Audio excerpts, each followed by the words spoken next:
Statistically, 60% of churchgoers are women. The majority of in addition, the least likely person to go to church is a young single man. Who needs to go to church the most?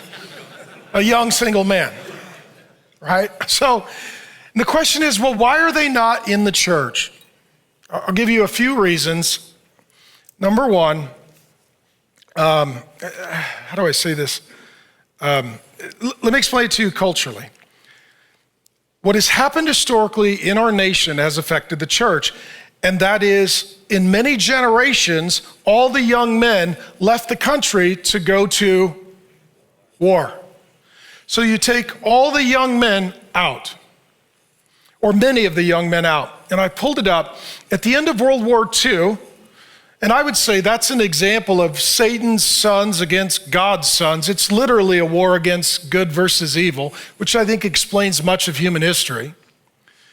What happens in World War II is at the end of World War II, there were about 140 million Americans.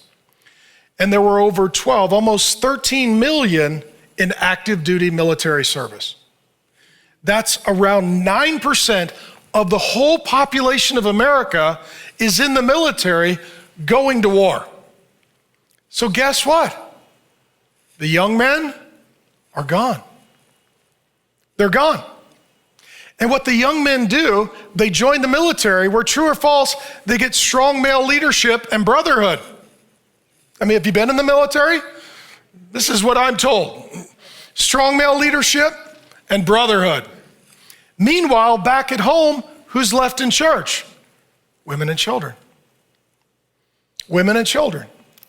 And we love women and children need to be in church, and we want good for them. But all the strong young men were off at war. So then the women in the church, they decide that they're going to run the church. So all of a sudden the church starts to look like women decorated it. It starts to smell like women decorated it. And since there's no men, all the programming is for the women and children who do need love and service. And so they hire a guy who's older. He's not off to war. He's retired. He's kind of like a really kind-hearted grandpa who's going to love the women and the children. So the church works for women and children.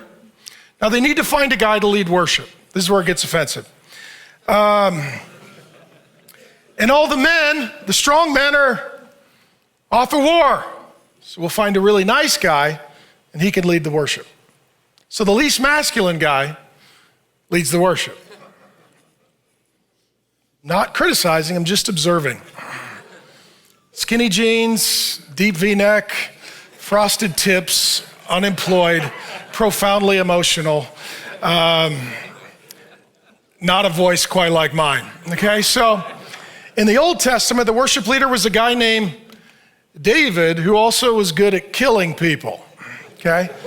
It's not that guy, okay? So we have a nice older guy as the grandpa, and then his confused grandson leading worship, emotionally connects with all the women and children. The men come back from war. They show up at church. Huh? I'm not going to listen to that guy. And I can't sing with that guy. Like, I can't get in that octave unless I have an injury. Like, I can't. I would need to not wear a cup to hockey night, and then I could sing with that guy. So the men walk in, they're like, this feels like a feminine environment. It sounds like a feminine environment. It seems like it's for women and children. And the men left the church, and they never came back. They never came back. And here's the big idea. True or false, women feel comfortable in a masculine environment if it's not angry and aggressive. Can you take your girlfriend to a sports bar? Yeah. Do men feel comfortable, healthy, normal men? We now got to say that today. Healthy, normal, heterosexual men, do they feel comfortable in a profoundly feminine environment? No. I've never seen a guy who's like, yeah, I can't wait to go get my nails done. And if you're that guy, you need to be honest because you need help immediately. So Women will go to a nail salon, but men won't go. Women will go to a sports bar. And so what we did, we created an environment that works for all the women and repels all the men. So here's why you're here. God is a father. Jesus Christ is the Son of God. To be a true man is to be like Jesus, tough and tender, lion and lamb, worshiping the Father with daily decisions, sacrifices, and service, as well as singing and songs. And I want to honor you men for being here.